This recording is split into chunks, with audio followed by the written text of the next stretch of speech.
Welcome aboard the Strange Express. My name is Dr. Scherzo Stantio. Today, the Strange Express is making a return visit to the land of fairy tales. The name of today's story is The Three Sillies, and it is indeed silly, as you shall see. It is a story of a young man named Tom and the quest he went on to find. I'll get to that in just a moment, but for now, please take a seat, as I believe I just heard the engineer signal that we're about to be on our way.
About 800 years ago, back in the Middle Ages, there was a young man by the name of Tom. Hi. Tom was what is known as a squire. That's not so, man. I'm totally cool.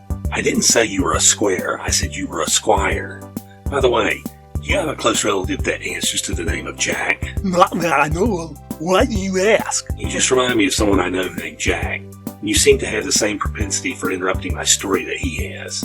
Nevertheless, Tom was a little old for being a squire. You see, a squire is supposed to be a knight in training, and Tom was pushing 30 and still was not a knight. Make no mistake though, a lack of intelligence was not what kept Tom from completing his training as a knight. I'm a lover, not a fighter. Yeah, right. Besides, I have no interest in becoming a shish kebab in a tin can. Now one day Tom had taken some time off to reflect on his current career path and to decide whether he wanted to choose a new career or complete his training. Tom had journeyed back to his hometown and stopped off at his sweetheart's parents' house, as was his habit, and just happened to arrive at a mealtime, as was his habit. Tom had been engaged to Skye for about 10 years, and much like his journey to knighthood, his journey to matrimony appeared to be one that he was never destined to complete. Skye seemed to be content with Tom's occasional visits and patiently waited for him to propose marriage. Skye's father liked Tom, but was a bit concerned about the situation and determined that on Tom's next visit that he is going to soften Tom's resistance to marriage and hopefully get Tom to pop the question. So, shortly after they enjoyed a pleasant meal together, Skye's father suggested that Skye go down to the cellar, take an empty jug, and bring it back, filled with cider from a particular keg that he kept on hand for special occasions. Skye set off for the cellar with a candle and the jug in hand, leaving Tom alone with her father and mother. As Skye made her way down to the cellar, she began to daydream about someday when she and Tom would be married. Reaching the cellar, she placed the jug in front of the special keg and opened the valve and started filling the jug, all the while dreaming of the day that she and Tom would be married. In the midst of her reverie, she glanced toward the ceiling as wool-gatherers are apt to do. It was then that she saw, for the first time, a large mallet that was resting on the beams. Now clearly the mallet had been there for ages, as it had accumulated cobwebs and dust of many years, but she had never noticed it before. Skye thought to herself, that's a very dangerous place for a mallet to be. Suppose Tom and I get married, and suppose we have a child, and suppose the child were to make its way down here, and suppose our mallet were to fall from the rafters, and suppose the mallet struck our child on the head, and suppose our child was killed. That would be more than I could bear. With that, Skye sat down on one of the other kegs and began to cry. She continued to cry for the next several minutes, and eventually her mother went down to the cellar to see what was keeping Skye. She found Skye, tears running down her face, and she also saw the cider had overflowed the jug and it was running all over the floor. Skye's mother cried out, "For pity's sake, Skye, what's the matter? Are you crying over the spilled cider?" Skye looked up at her mother and said, "Mother, please don't mention spilled liquids. The narrator gets all bent out of shape anytime someone mentions spilled liquids." Clearly the young lady has seen our previous video, Lazy Jack. Have you? But I digress. Skye continued, "No, Mother, it was that awful mallet." And she pointed toward the mallet that was in the rafters. "Suppose Tom and I get married, and suppose we have a child, and suppose the child were to make its way down here, and suppose that the mallet were to fall from the rafters, and suppose the mallet struck our child on the head, and suppose our child was killed. It would be more than I could bear." "Land sakes," replied Skye's mother. at which I corrected her and advised her that only grandmothers are allowed to use that particular expression. She countered that in Skye's dream she had a child, and that would make her a grandmother. She then pulled up a keg beside her daughter and commenced to cry right along with her, agreeing that such a tragedy would be unfathomable. It wasn't long before Skye's father and Tom noticed that Skye and her mother had not returned. Skye's father excused himself and advised Tom that he's going to check and see what happened to the ladies. When he got to the cellar, he found them sitting on kegs and crying. On one side of the room were Skye and her mother sitting in a puddle of tears, and on the other side of the room was the jug, sitting in a puddle of cider. Tears started welling up in Skye's father's eyes. He asked, "You two weren't crying about the—" "No," they interrupted him in unison. "Don't say it. You know who gets his panties in a wad if you mention spilled liquids." "Well," Skye's father replied, "I don't care if they get knotted and catch on fire. Have you seen the price of liquor these days?" This observation by Skye's father was clearly a reference to the Strange Express. Episode 12, The Green Hairnet. Don't miss it. We now return you to our regularly scheduled program, already in progress. "Well," Skye's father continued, "if you aren't crying about the cider, then why are you crying?" Skye's mother pointed up at the mallet that was laying in the rafters and said, "Do you see that loathsome object? Now suppose Skye were to marry Tom, and suppose they have a child, and suppose the child were to make its way down here, and suppose that mallet was to fall from the rafters, and suppose that horrid thing struck their child on the head, and suppose their child was killed. It would be dreadful." Suddenly Skye's father's eyes widened and his knees buckled, and he cried out, "Oh, the humanity!" He immediately found the keg and sat down with his wife and daughter and started crying with them. Meanwhile, Tom was still at the dining room table, wondering what had happened to his hosts. Perhaps they were kidnapped by a carnivorous alien and been eaten. This thought didn't actually cross Tom's mind, but since I've already made 2 references to previous episode, I figured I might as well throw in a third. Of course, I'm referring to episode 2, The Alien. If you haven't seen it, then I've just spoiled it for you. Actually, Tom had stayed blissfully occupied while waiting for his host to return by borrowing their kitchen scissors and manicuring his fingernails and toenails, and then trying to toss the clippings across the table, one by one, into a potted plant. Unfortunately, Tom's aim was not very good, and while he did manage to land a few in the potted plant, several others landed in various other parts of the room, and a couple regrettably landed in the open soup tureen that was still on the dining room table. Eventually, Tom decided to see if he could find his host, and when he heard the sound of sobbing that was emanating from the cellar, he ventured down the steps to see what was wrong. Upon seeing the cider pouring from the keg and overflowing onto the floor, Tom immediately went over and shut off the spigot. Tom then turned his attention to Skye and her parents. "What happened? Why are you just sitting there crying while all the cider ran all over your floor?" Skye's mother pointed up at the mallet and said, "It's that loathsome mallet." Tom looked to where Skye's mother had pointed and said, "I see it. It appears to be a common mallet. What about it?" At this, Skye's father chimed in, "Well, suppose you and Skye were to get married, and suppose you were to have a child." Then Skye interrupted, sobbing, "And suppose our child was to make its way down here, and suppose the mallet were to fall from the rafters, and suppose the abhorrent thing struck our child on the head, and suppose our child was killed. It would be dreadful." "I see," Tom replied, "I have but one question." all the time rubbing his chin, which he often did when he was seeking the right words to say. Through her sobbing, Skye said, "Yes?" Tom, still rubbing his chin, said, "Are you folks for real?" At this, Tom reached up into the rafters, grabbed the mallet, and set it down on the floor. Now, Tom was going to grab one of the many kegs that were in the cellar and use it to give himself a boost, but that move was vetoed by our Occupational Safety Committee. It seems that kegs are not approved for use as stepladders. Besides that, it was suggested that if Tom wanted to get high by using one of the kegs, that he drink the contents rather than standing on it. Once Tom had placed the mallet on the floor, he turned back to Skye and her parents and said, "I have traveled all over the known world in service to my knight, and in all my travels in the realm of silliness, you three take the cake, the platter, all the candles, and even that plastic knife thingy that always breaks. I'm leaving, and I doubt that I shall ever return. I have decided that I'm going on a quest to see if I can find in this world 3 people as silly as you. If I should find 3 that are as silly, I shall return, and if we are not too old, and if Skye will still have me, we shall get married." With that rather long speech, Tom left Skye and her parents sitting on the kegs, still sobbing. Tom traveled along the bar in his quest for 3 people sillier than Skye and her parents. One day, while out in the country, he came upon a small house that had a thatched roof, and there was grass growing out of the thatched roof. As he neared the house, he saw that there was an old lady standing in the yard, and she had a ladder leaning against the house. and it appeared that she was trying to get a cow to climb the ladder. Tom approached the old woman and asked her what she was trying to do. The woman pointed to the thatched roof and explained that she needed to get her cow up there because the grass was growing on her roof and her cow liked fresh, tender grass. And she explained that she was trying to get the cow to climb up the ladder, placing its feet on the rungs and urging it to climb up. Tom rubbed his chin and asked the woman, "Has it ever occurred to you that it might be easier if you climb up on the roof yourself, cut some of the grass for your cow, and throw it down to her?" The old woman looked at Tom and said, "Now why would I want to do that?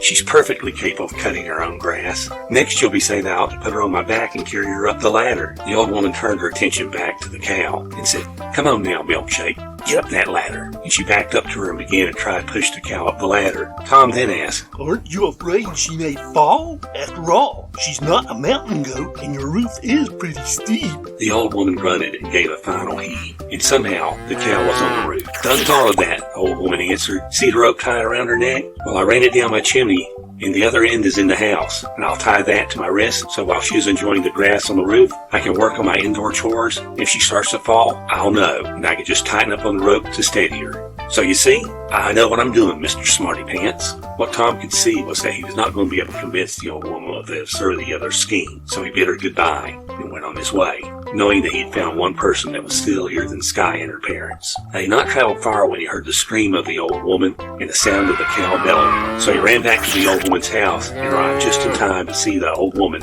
climbing out of the chimney, covered in soot, and untying the rope from her wrist. Down below, the cow was on the ground. Apparently, part of the thatched roof slid off under the weight of Milkshake. So both hit the ground, and fortunately, the thatched roof cushioned the fall for the cow. The woman, seeing that Tom had returned, yelled at him, "Don't you say a word!" Tom didn't say anything, but saw that neither the cow nor the woman were injured, so he waved goodbye and was on his way again. "That old woman coaxed the cow up on the roof. That was utterly ridiculous." "I saw what you did there. Please don't do it again." Tom's quest to find three people as silly as Skye and her parents was 1/3 completed. He traveled on for some time without finding anyone else that met his criteria, until one day he stopped at an inn to spend the night. Now there was a convention in town, and that resulted in a shortage of rooms in the village, so Tom had to share a room with a fellow traveler.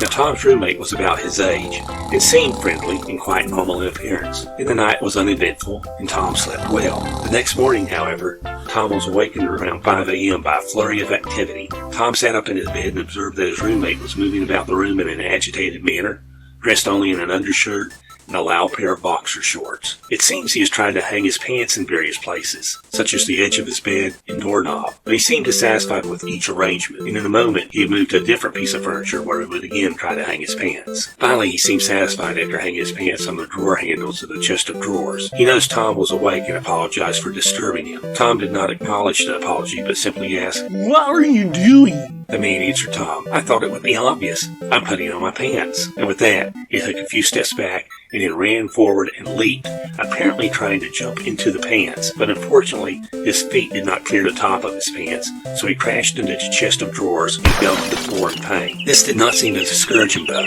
as he got back up, backed away a few feet and did it again. And again, he did not acquire the necessary altitude and crashed. He repeated this process 3 more times, and each time he crashed in much the same manner. With each failure, Tom laughed a little, as he thought that the man was a jester and it must be some kind of joke. After his 5th try, Tom asked the man, "Are you for real?" The man mumbled some non-family friendly words and removed his pants from the chest of drawers and began looking around the room for another place to hang his pants. He then noticed Tom was stifling his laughter and turned to Tom and said, "Go ahead and laugh it up, buddy. I'm glad you find it so amusing. I will never understand why they design pants to be so difficult to put on. That's why I rise up so early. It sometimes takes several hours for me to put them on. Maybe I'll hang around and laugh while you put yours on." "Be my guest," Tom answered, and with that, he swung his feet out of bed, grabbed his pants, and slid them on. He then looked at the man and asked, "Are you laughing yet?" The man just stood there. His jaw had dropped, and his mouth was hanging open. When the man finally spoke, he said, "I would have never thought of doing it that way." In the meantime, Tom had readied himself and headed out the door and went on his way, knowing that he'd found another person that was silly as Skye and her parents. He traveled on for some time without finding anyone else that met his criteria, until one day, after traveling many miles, he was looking for a place to spend the night. As nighttime had came, and the bright full moon shone overhead, he felt sure he was nearing a village, as he'd seen some people wandering around. Their appearance seemed odd to Tom, though, as they were carrying either a rake or a pitchfork or a broom. He even saw one woman carrying a tree branch, so he decided to follow her. Soon he found himself by a small pond, and it appeared that the entire village had gathered around the pond. They all had their brooms, rakes, pitchforks, and tree branches dipped into the pond. It appeared they were trying to get something or someone out of the pond. Seeing their concern, Tom thought that perhaps a child had fallen into the pond, and he was ready to render any assistance that they might need. So he asked them, "What's wrong? Has somebody fallen into the pond?" The villagers didn't even look up at Tom, but Tom heard one of them saying, "He must be a simpleton. Anyone can see that the moon has fallen into the pond and we're trying to get it out." And they continued to rake the pond with their implements. Instinctively, Tom rubbed his chin and asked, "Are you folks for real?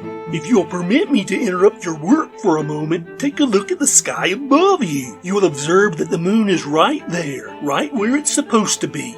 And the object you are attempting to rescue from the pond is only a reflection of the moon." Unfortunately, none of the people looked up. They even started to get angry with Tom for suggesting that they were wrong in their belief, as they had it from unimpeachable sources that the moon had fallen into the pond. The publisher of their newspaper, the New Moon Times, had printed it in his paper, so they knew it had to be true. Soon, Tom heard some of the people call him disparaging names, and even threatening to throw him into the pond. So he decided it would be best for him to leave, and he did. As he left, he thought to himself that apparently there are many people just as silly, or even sillier than Skye and her parents. So he decided to go back. If Skye would have them, they would get married. When Tom returned to Skye's parents' home, he asked Skye to marry him, and she said that she would agree if he would explain why he went on the quest to find other silly people. Tom answered, "Well, suppose we were to get married, and suppose that I finally became a knight, and suppose another knight said that you and your parents are the silliest people in the world, and suppose I had to fight this other knight to protect you and your parents' honor,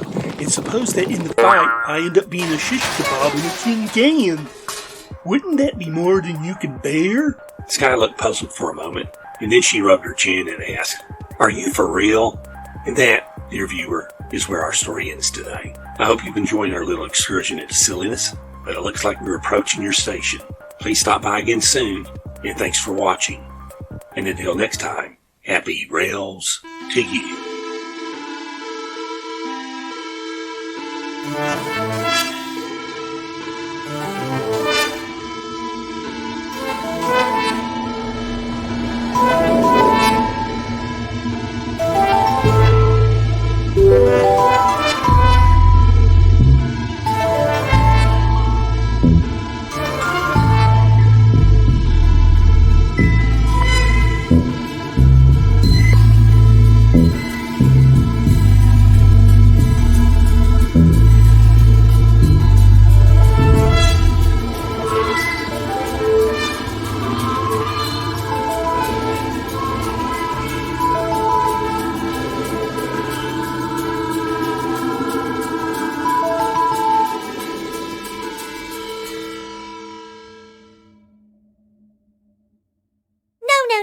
No.